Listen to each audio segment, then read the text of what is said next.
All right, this is the next... Ugh, the door! Did that just close on its own? Don't tell me we can't go back. I don't know. Let's see. Damn it. It looks like it locks automatically. Is there any other way out? Well, there's another door over on the right. There's a card reader next to it. It's got a red light on it, though, so I'm pretty sure it's locked, too. But there is a card reader, right? Yeah. Then perhaps if we find a key card, we could open the door and leave? Well, yeah, that might work, but... Hey! Wait a minute! Are you saying we're gonna have to search through this room for one little card? Oh, man.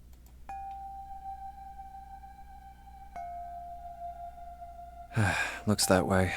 No way! For real? Well, we can sit down and wait to die, if that's what you prefer. I rather doubt that, however, so it would be wise to start looking. We haven't much time. Let's find that key card. Oh, and the Neptune key as well. We won't be able to get through the hallway without it. All right then, let's begin.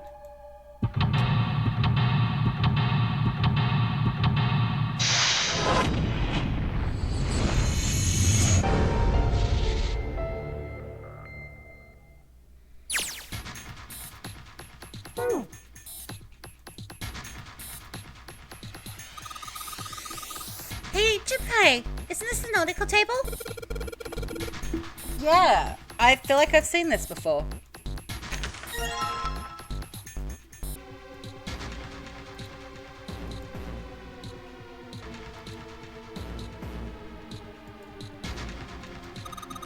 Junpei, there's a wheel over here. Ah, that should work. Like the steering wheel. Sterling? No, I'm too poor for that. Stealing? That might solve my money problems, but I'd rather not. Oh, right. You were in the chat room, weren't you? There was a puzzle like this in the wheelhouse. I can figure out how this one works just by looking at that compass. I figure this thing will work just like that other one. The other one? The important part is that this nautical table we just found. I just have to match up the directions on the compass with the lines on the nautical table. I used the steering wheel in the wheelhouse, but this time I think I'm going to use the wheel attached to the side here. Okay then, show me. Now! Of course. Maybe I ought to run through the instructions. This looks like it probably works the same way the steering wheel in the wheelhouse did. If I just touch the direction I want it to turn to, the compass will turn that direction. Then I just gotta press stop when the compass is pointing where I want it to. I'm betting something will happen if I can do it right. Alright, let's do this.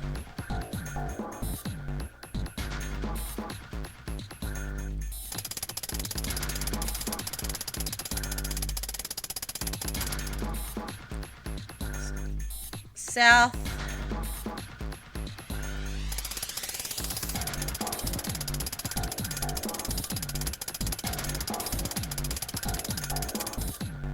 West.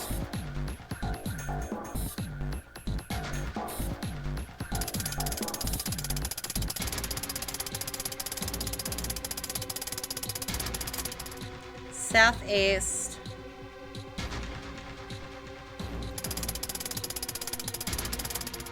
Northeast.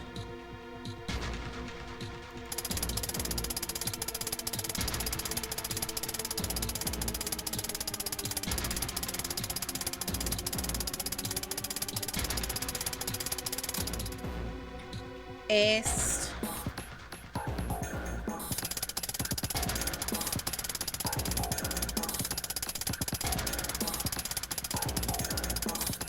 North.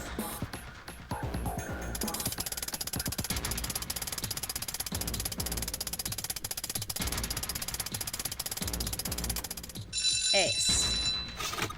Yay! You did, Junpei! Good boy! Who's the good boy?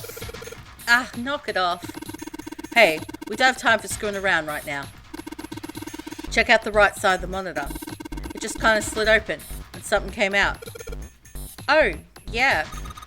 I heard a noise too. You know that big box in the hall by the exit? I think it made a noise. Like something unlocking, you know? A noise, huh?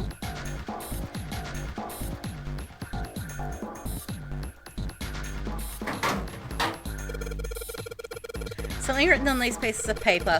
Looks like we got 3 sheets of the stuff.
Yep, he's all pale.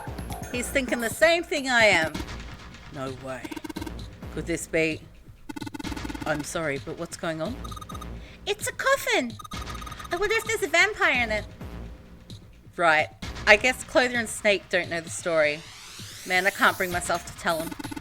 Well, at any rate, let's have a look around.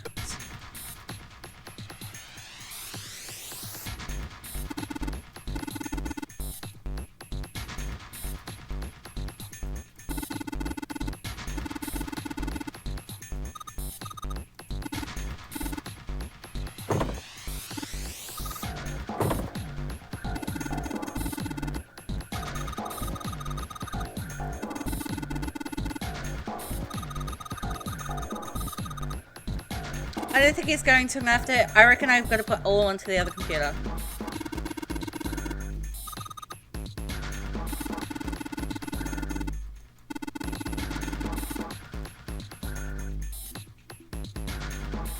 Alice sleeps in a small chamber past the forest of knowledge beneath the navel of the gigantic.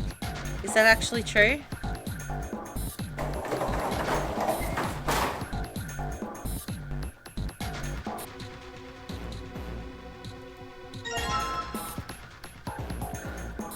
Okay, so that's what I'm going to put on there.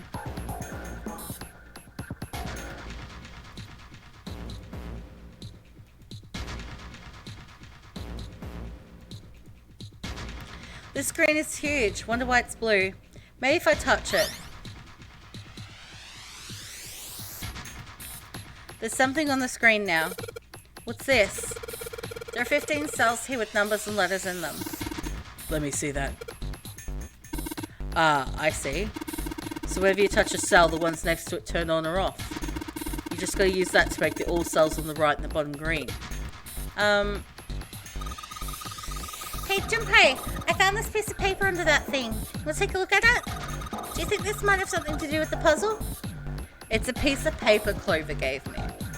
There are a bunch of numbers and letters connected by equal signs on it. Just like she said, this is probably related to the puzzle on the screen somehow. Thanks, Clover. This really helps. Alright, let's go back and try again. Anyway, it looks like I just need to make all of the cells all green.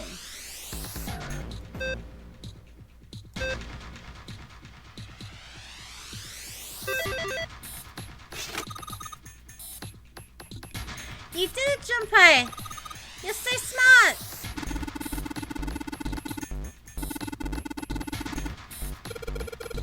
Hey, come on. You're embarrassing me. Whoa, whoa. Don't get cocky, kid. We don't got time for that. Look at this. Check out the right edge of the control panel. The lid slid open and something came out. Yeah, okay. There was something else. Heard some kind of news from behind the shutter. I think maybe that coffin's unlocked now. What?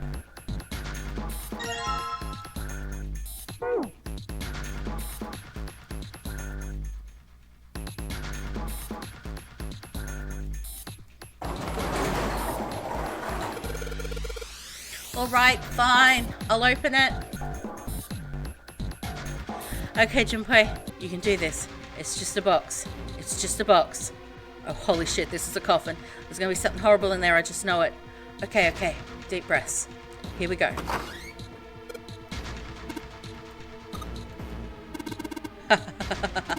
Oh man, there's nobody in there. Shit, can't believe I scared something like that. What do you mean, nobody?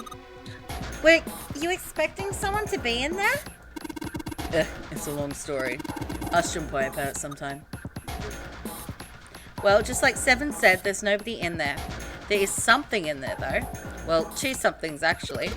What is that?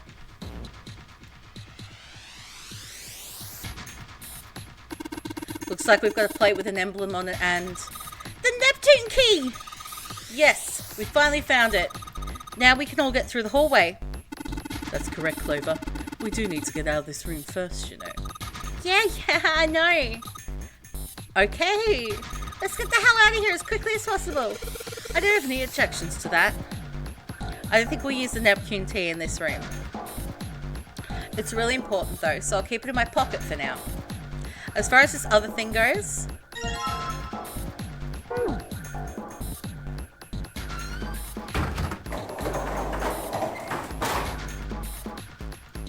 I don't know why I didn't see that before, but...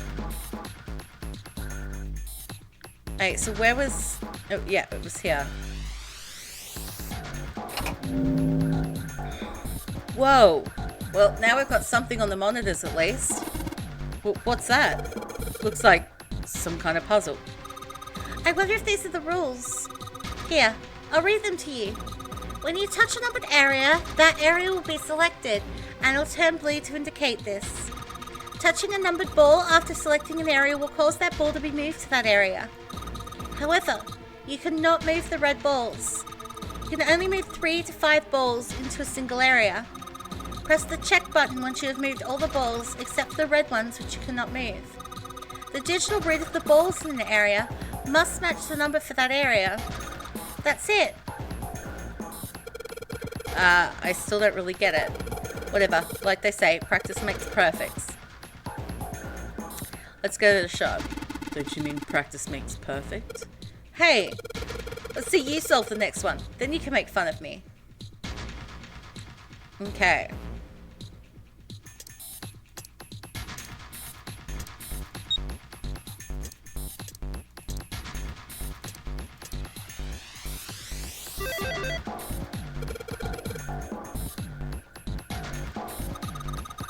But nothing's happening. There are still 3 more indentations left empty. I imagine something will happen when they're all filled. Doesn't that seem likely?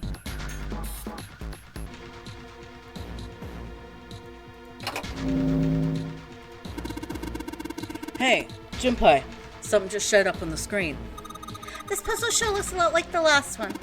Yeah, but there's more of those red balls you can't move. The numbers for each area are different too. Looks like it's got the same rules as the last one, though. You sure you don't want to double check that? Nah, I'll be fine. If I get confused, I can just look at the screen over there, right? Anyway. Like they say, a picture's worth 1,000 words. Let's give it a shot. Isn't that a picture's worth 1,000 words? Hey, shut it. At least I'm trying, alright? Okay, so we can't use 1 or 9.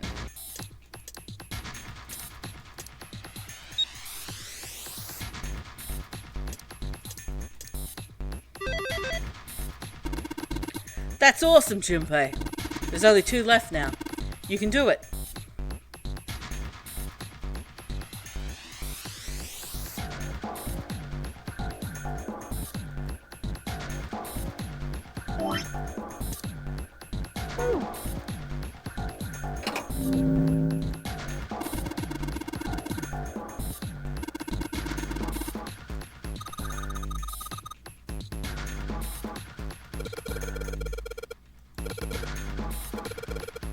So this, If you can't think of anything clever, please don't strain yourself. You might hurt something. shut up! Just give me a break, alright? I'll think of something.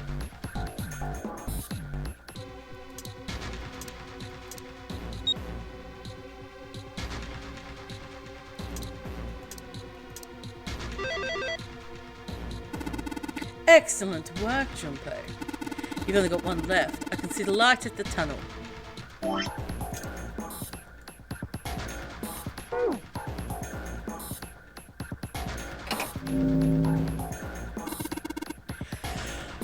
This is the fourth one. This puzzle looks a lot like that last couple. I think this is probably the last one. Once we solve this puzzle, I'm sure something will happen. Alright. I'll solve it in no time.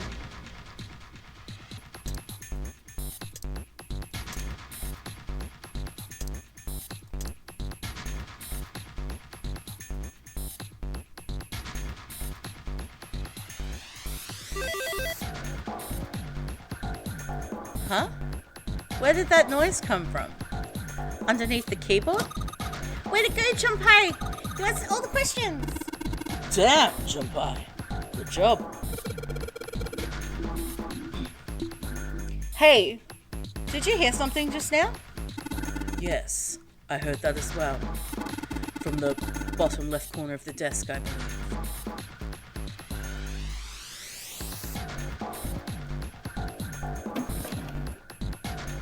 A picture? What the hell is this? This man with a mustache on the right. He's the same guy we found murdered in the captain's quarters. He had the zero bracelet on his left arm. And this second man, with the glasses and a doctor's coat. He's the ninth man. The one with bracelet number 9. He died after he went into door 5. But this guy, the one in the striped suit. Oh man, that's Ace. Yeah, I guess it is. No doubt about it. But what does it mean? What is Ace doing in this picture?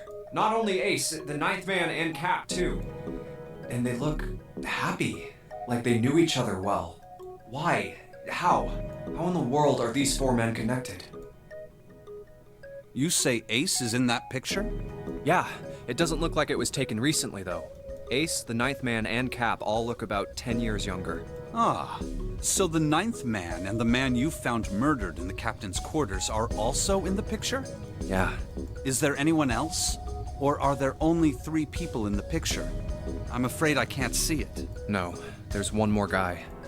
He's got kinda long hair, he looks smart but a little cold. He's the only one I don't recognize. What's the date of the photograph? It doesn't have one. Did you look on the back? The back? Yes, the reverse. The other side. Huh. Praying for the success of the Nonary project. With Nijisaki, Kubota, and Musashido. Huh. Then the 4 men in this picture were the organizers of the Nonary game 9 years ago. That means Ace, the ninth man, and Cap were all responsible for making it happen. But I feel like I should be more shocked about this. It's almost as if that's just how things were always supposed to be. Why? Why am I not surprised? Ace was the one in charge of the Nonary project. But why? Why am I so calm? It's like I already knew. Ah, of course. I understand now. Ace was the CEO of Cradle Pharmaceuticals. He was the one who invented the game 9 years ago. He was Gentaro Hongo. Ace is Hongo? I had my suspicions from the beginning. Their voices were similar. Too similar to be a coincidence. I could never forget his voice. It was the voice of the devil. I couldn't be sure though. After all, I had no way to check. I certainly couldn't ask him. Even if I had known, however, I would never have told you. Zero made it quite clear what would have happened if I did.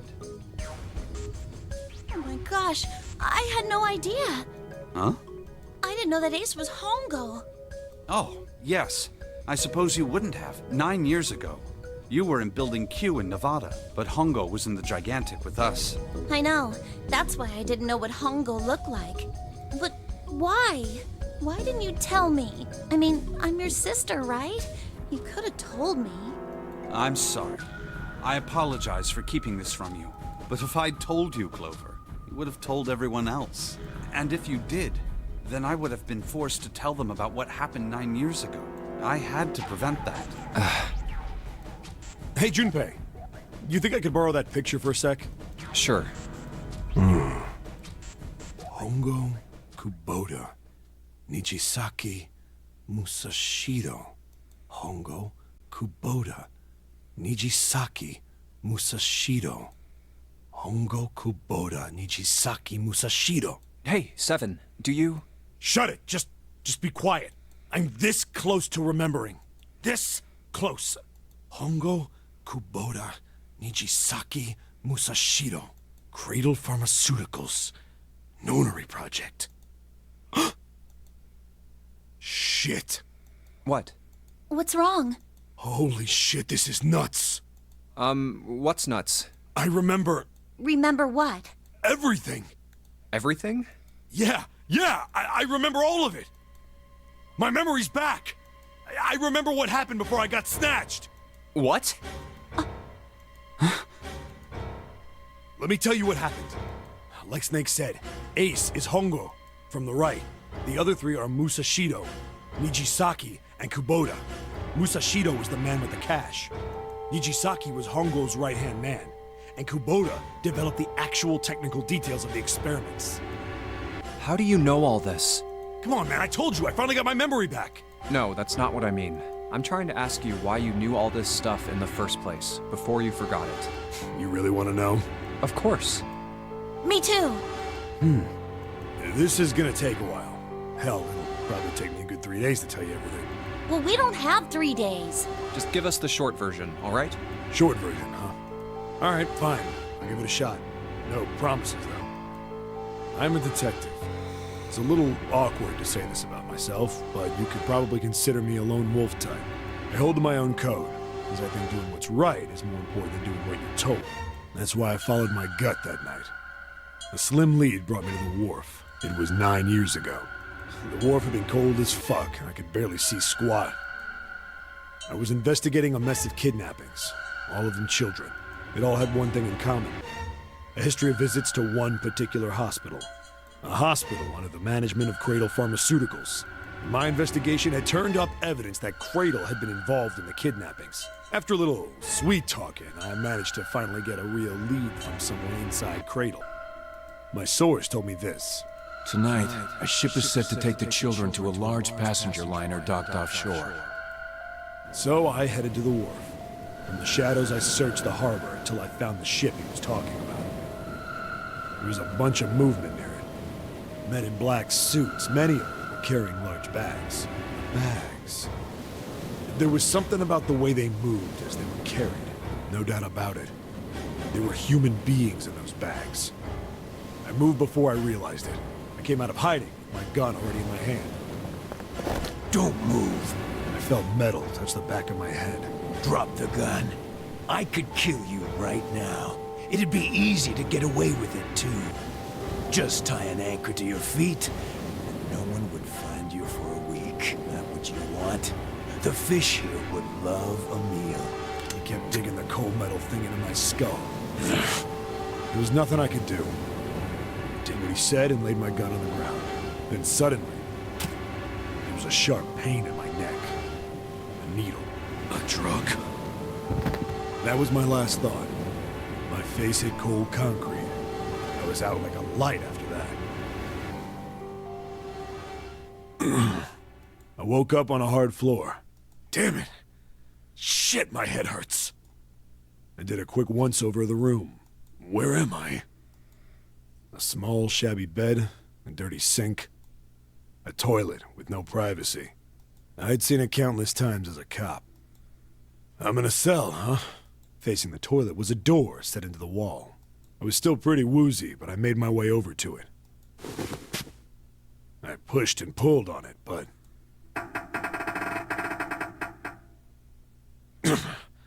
it won't open. Not like I expected much else. Would be dumb enough to put me in a cell and leave it unlocked. Threw myself against the door a few times, but it wouldn't budge. I knew it. I gave up and made my way back to the bed, and sat down. Huh. I sat there for a very, very long time. Who knows how long. Then, I heard a faint voice. The voice was far away. I couldn't understand what it was saying. But I could hear one. It was pretty high, probably a little kid. Huh? No, it was several. I hear 5, or 6, maybe more. Where? Where are they coming from? I pressed my ear to the wall and tried to listen through it. No, that's not it. Left. It's coming from under the bed? I hauled on the metal frame and flipped the thing over. And there it was. The bed had hidden an air vent under it. The hole in the wall was covered by a metal grate. I dropped flat on the floor and peered through the grate. I couldn't see shit, but I knew it in my gut. This was where those voices were coming from. Hold on. Why are there kids here? But then what my inside man told me popped into my head. Tonight, a ship is set to take the children to a large passenger liner docked offshore. Whoa, whoa, whoa. Am I on that ship? It didn't matter. All I knew was I had to get to those kids. I checked out the metal grate. Could I fit? I stuck my fingers in and grabbed it. And then...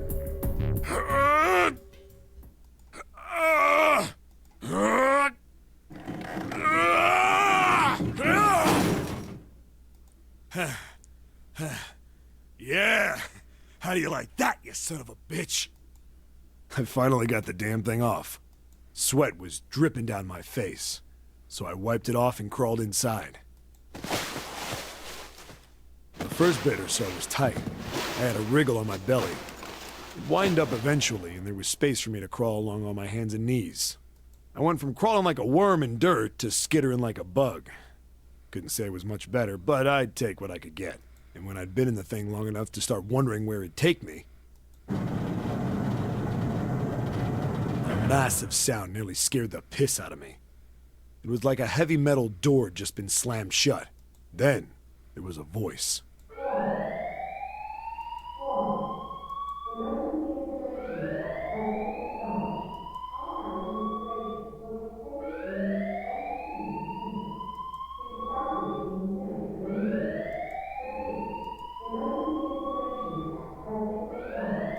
What? I wasn't sure what it meant, but anything with incinerator is bad news. Then, almost as if that was a cue, I heard a mess of young-sounding voices. A bunch of them were straight up screaming in terror. And all the sounds together made a howl that made the hair on my neck stand straight up. Damn it! What the hell is going on here? I scrambled through the duct as fast as I could. I made a giant racket, but I didn't care at that point. I soon found a metal door on the left side of the duct. The kids were screaming on the other side. I found it. I yanked the handle and threw the door open. I almost ripped the metal off its hinges. What the hell is this place? I couldn't believe what I saw. The room had a dome up top. There had to be about 9 walls, all the same size. Up in the ceiling was an upside-down funnel, almost like a chimney. I looked down. There they were. The kids I'd been searching for. They all gawked up at me, suddenly silent. For the moment, from surprise and fear. Scared of the room or me, I couldn't tell. Probably both, actually. Not like I can blame them running into a mug like this when they're already scared shitless. I snorted at my own dig at myself and turned to the kids. Don't worry, kids, I'm not your enemy. I'm one of the good guys. All of them stood there, frozen. Well, except one. He was a boy, slightly older than the others, in a private school uniform. Santa. Who the hell are you? He stepped forward and glared at me suspiciously. I'm a detective. I'm here to rescue you. It looked like they relaxed some the second I got the words out. How are you gonna help us? Where's the exit? There isn't one. The doors we came in through won't open, and the door over there... He kinda cut himself off. I think he was considering something before he changed his mind. Anyway, there's no point. We can't all get out of here. If we don't get out of here, we're gonna be burned to death. Burned to death? Can't you hear it? That voice said the incinerator's gonna start up soon. So...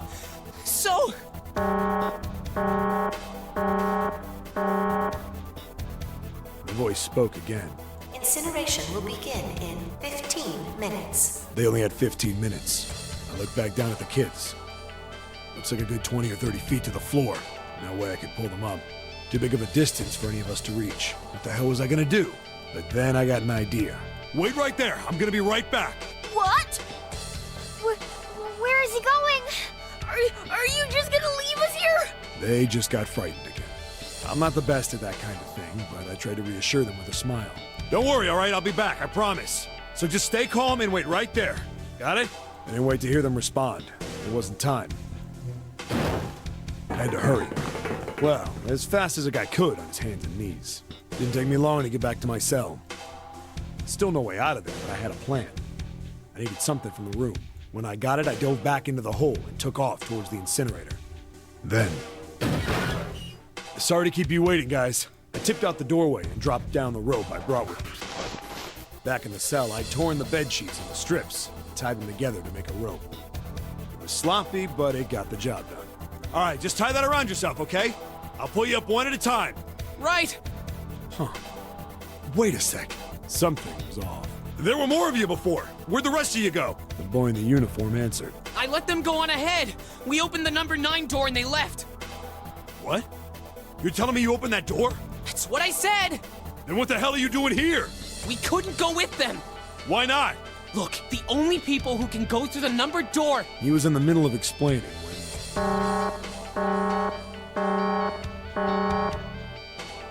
Incineration will begin in 5 minutes. The wall shook a bit and the voice bouncing around. Look, that can wait, all right? Just get us out of here! Right! I grabbed onto the rope. First one I pulled up was a girl with a ponytail. Next was a girl with a red necktie. A boy in a jacket came after. He said he'd climb up on his own. The boy in the uniform was the last up. Like the other kid, he climbed up the rope himself. He looked pretty scrawny, but I guess he was stronger than he looked. He moved fast, but when he was almost to me, we heard some knocking. Everyone looked at the door. It had a thick, square window set into it. On the other side, an angry face was staring in. God damn it! What's going on here? Why is the room empty? Where the hell are those fucking kids?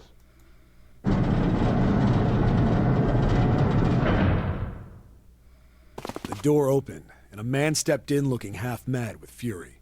I recognized his face. I saw him many times in photos during my investigation. The man's name was Gintaru Hongo, the CEO of Cradle Pharmaceuticals. Hongo saw the boy hanging from the rope. Yeah! It was like he was an animal. He lunged for the rope. Hurry! I know! The boy in the uniform booked it up the rope. You son of a bitch! Get back here, you little shit! 15 feet. 10. The second I could reach the kid, I grabbed him. I hauled him up and tossed him into the duct behind me. No! No! Hongo had lost it. His face didn't even look human. It was like the bastard pulled off his fake face. He was really a terrifying devil or some kind of damn monster. I quickly reeled in the rope, leaving a furious Hongo yelling at me from the floor. You fucking bastard! You won't get away with this! How dare you compromise this experiment! Experiment? What experiment?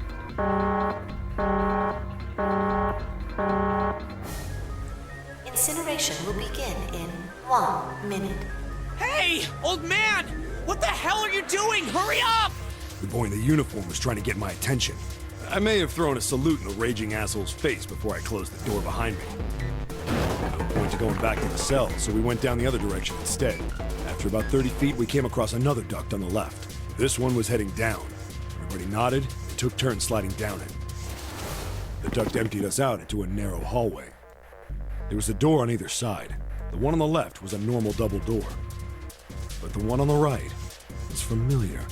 It had black and yellow stripes, and a device next to it on the wall. Plate on it read, Incinerator. Incinerator? Yeah, that's where we were. It was the girl with the red tie who answered me. We were inside an incinerator? Yeah, Hongo might still be there. It looks like it's been shut off, though. Wait, what? If he's still in there, Yeah, that's not good. that meant we better.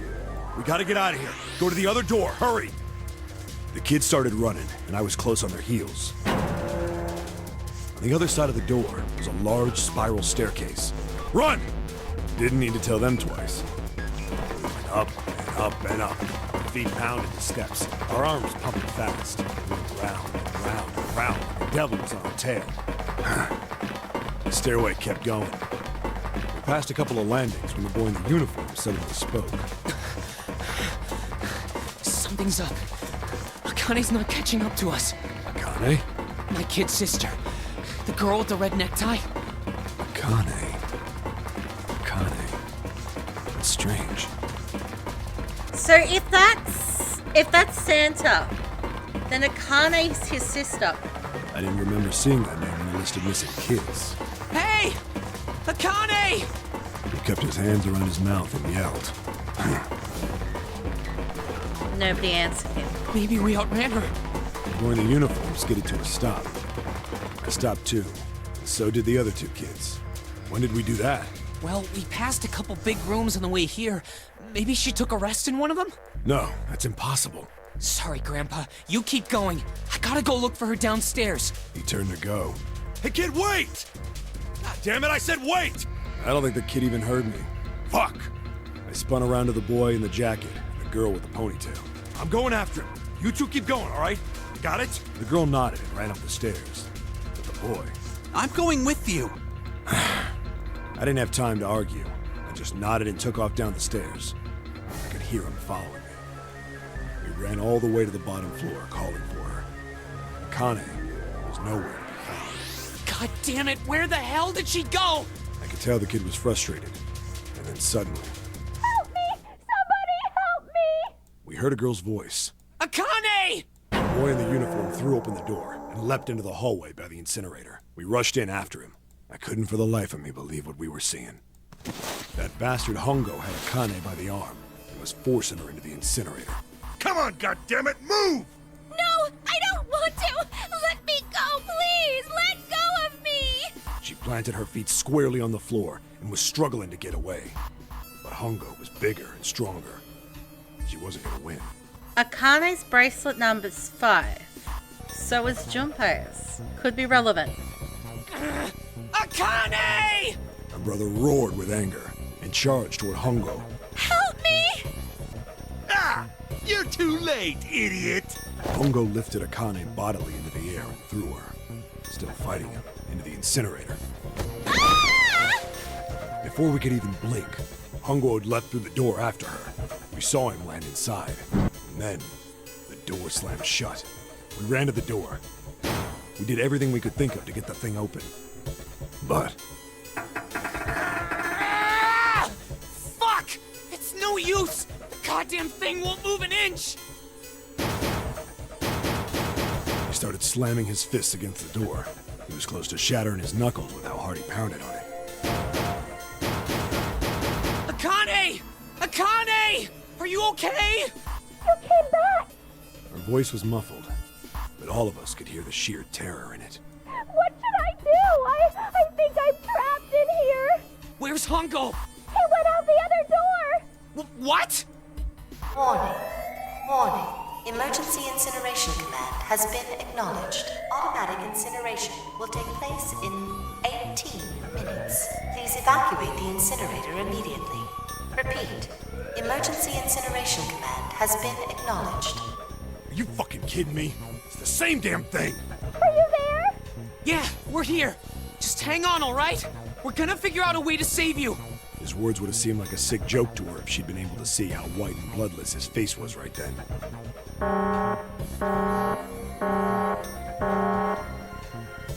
Incineration will begin in 17 minutes. Please help me! I'm really scared! I don't want to die, please! I don't want to die! all right. I'll figure something out. I promise. I promise, okay? You hear me? I promise. It was torture listening to her sobbing on the other side of the door. Her brother was nearly crying himself. He could only stand there, fists clenched so tight his knuckles were white.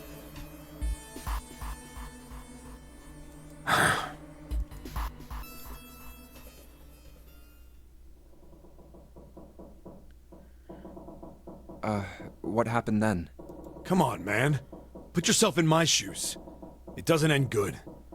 You think I want to remember that? Then... Yeah. Shit. If I'd known it was gonna be like this, I almost wish I hadn't remembered. Hey, are you sure? Huh? Look, I don't want to ask this either, but there's something I don't get. So if you could just tell me, did that girl, Akane, really... Yeah, I'm sure. There wasn't anything we could do. After a while, the countdown ended, and we heard something... burning. The fire stopped, but we still didn't move. Me and the jacket kid were frozen. The boy in the uniform collapsed as if he couldn't hold himself up anymore. A few minutes passed. The door opened.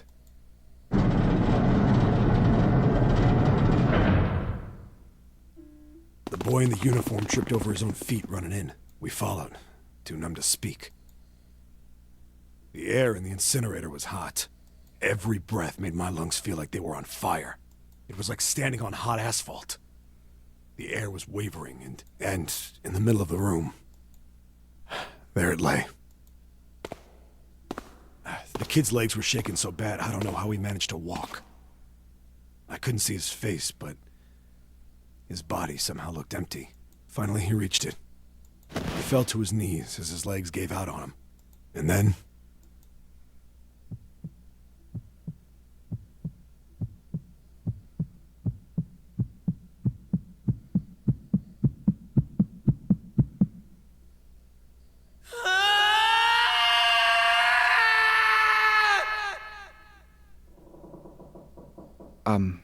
So if Santa really is Zero, like, that all explains it. But that also means if this Akane and June are the same person, which I don't get how that's possible, but yeah. That means that June is Santa's little sister. Can I ask you one more thing? What's that? The girl, Akane. What was her last name? What does it matter to you? Just tell me, okay? Please? Kurashiki. Her name was Akane Kurashiki. They are one and the same. But how is that possible? If the real June died here, which June are we seeing here? And it looks like all of the people have a connection to the Nonary games. As far as we know, Junpei's never done it, and I'm not sure what Lotus's is. Because we know Clover and Snake were participants in this experiment, or were part of like the original Nonary game. Santa was in it. Actual real June was in it. So there's the connection to Seven there. Ace is the bad guy for starters, and also the guy with number 9. So the other guy in the photo, was he perhaps the guy that was dressed in Snake's clothes? Because that would also make sense.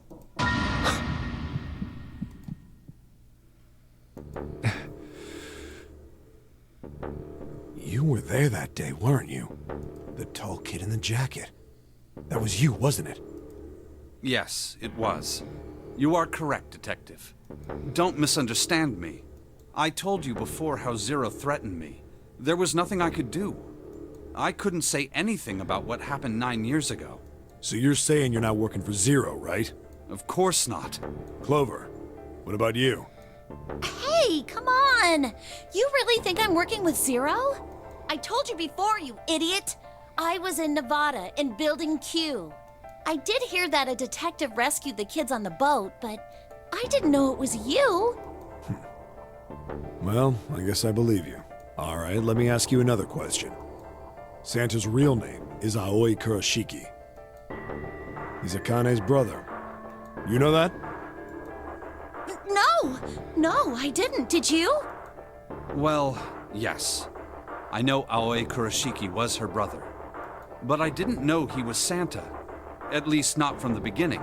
9 years ago, he was in the middle of puberty. His voice is entirely different now.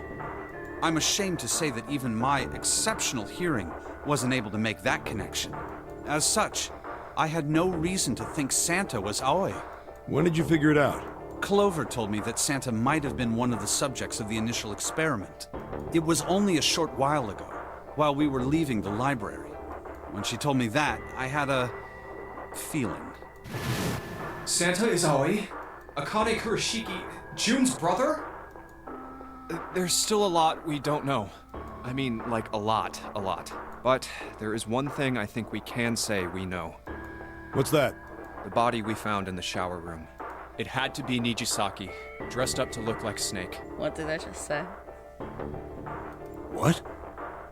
Come on, man, what kind of detective are you? You didn't figure that out already? Hey, go easy on me, man. I just got my memory back, all right? Cut me some slack.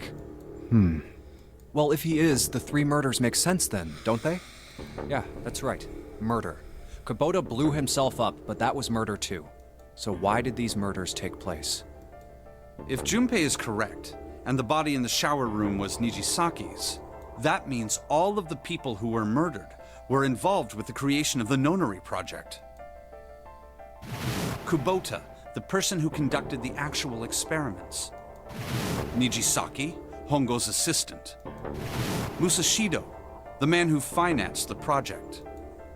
You mean this was all just revenge? Santa is Zero. He's getting revenge for the death of his sister. That's why he killed them. No, I don't think Santa actually murdered anyone. If I'm right, then it's not hard to figure out who the next victim's gonna be, is it? I'm pretty sure I don't have to tell you. Yes.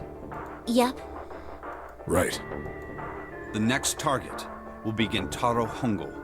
The person who planned the Nonary project. In other words, Ace. What? What the hell's going on here? It must be 6 a.m. Our time is up. Shit! Come on, we need to get out of here. How?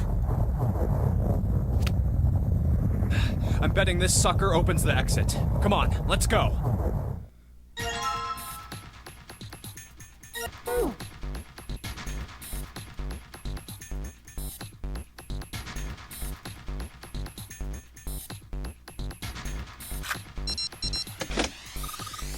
Junpei, look!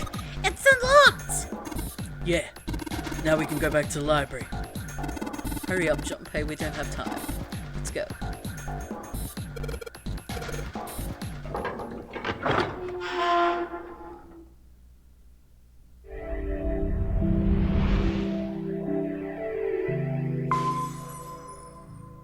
Dumb things on street.